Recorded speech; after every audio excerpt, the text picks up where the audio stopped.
Hello again. My name is Kim Stotsenberg and I want to welcome you to my studio. Today I'm going to show you how I do a pumpkin seed treatment on this large border. I don't know about you, but for me, a lot of times I struggle on coming up with a new idea of how to quilt a busy print that is in a border like this. This is a large border, it's 8 inches, and she used her main print for this border, and I wanted to come up with something that is not going to distract from the print in her fabric, but still give a nice texture.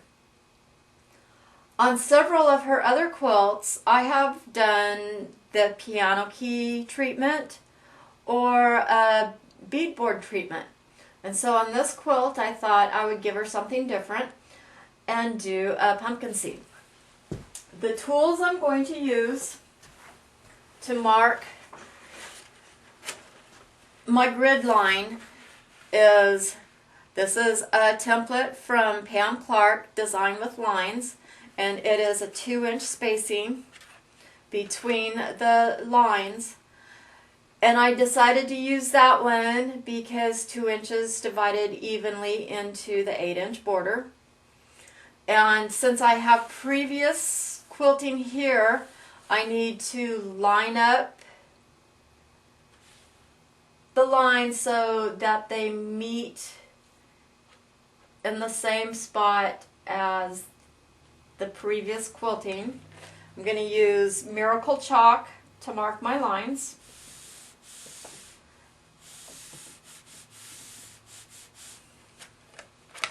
So there's my lines going one direction.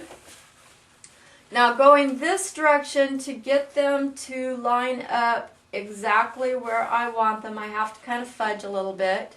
So first I'm going to line up with my previous stitching, and I want it to line up with the corner of the border here, so I'm going to adjust it just a hair up,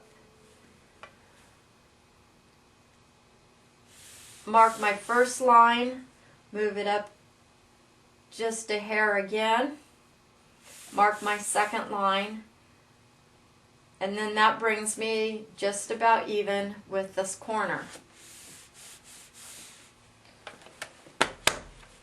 So now I just need to line up with my border here and here and do my lines in the other direction.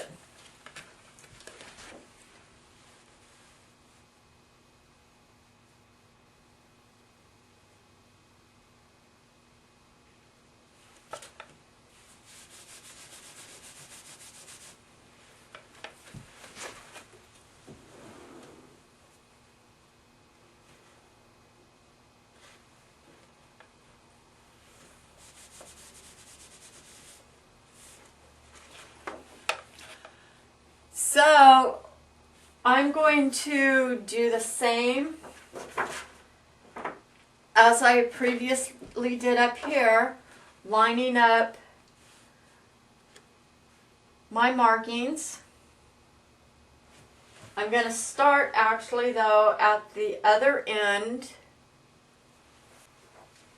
I'm going to start at this end, the center, to do my markings going the other direction.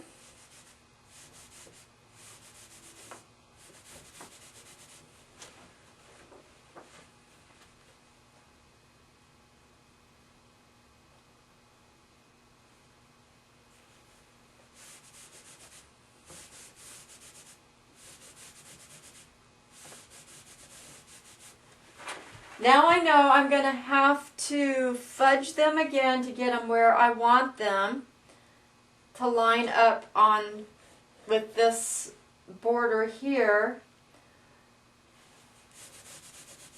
So I'm fudging it to my left just a hair and marking one line at a time.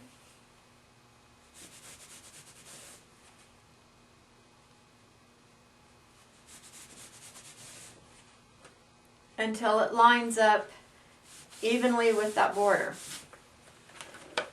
And there's my grid. To quilt this, I'm going to use my 2.5 inch circle. And I've previously did my stitch and ditch along my borders. So I'm starting where I left off with my previous stitching.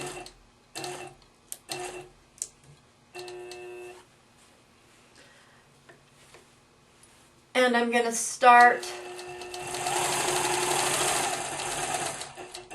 up here.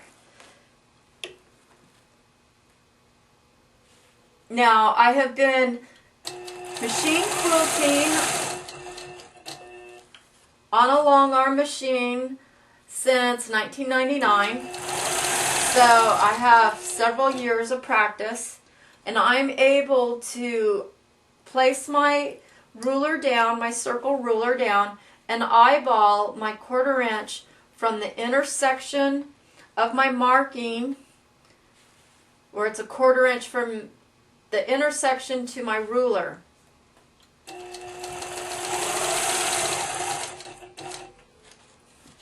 And I just work my way across.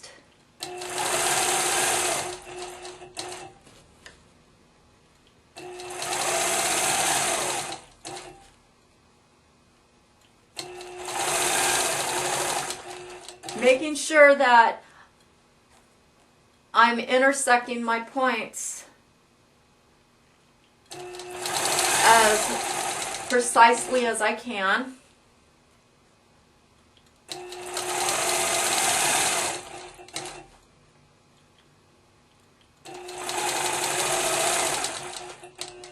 The goal to this is to be able to quilt this whole border with only one stop and start. But I have been known to quilt myself in a corner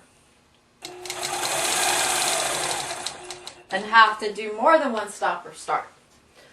Here I've quilted myself kind of into a corner, so I'm just going to use my straight edge and stitch in the ditch right on top of my previous stitching and work my way back out of the corner.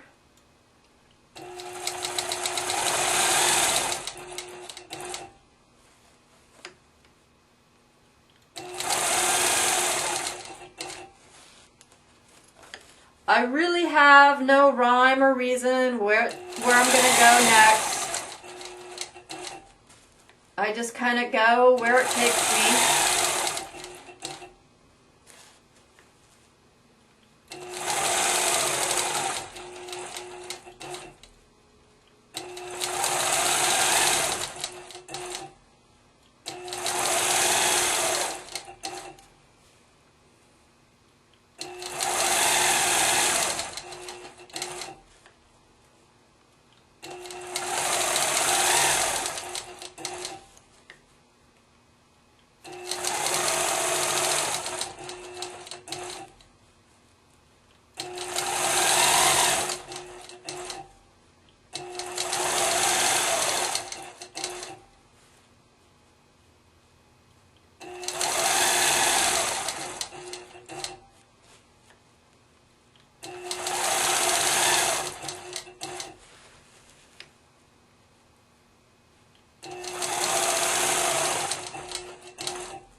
And yes, this can be kind of tedious and slow going.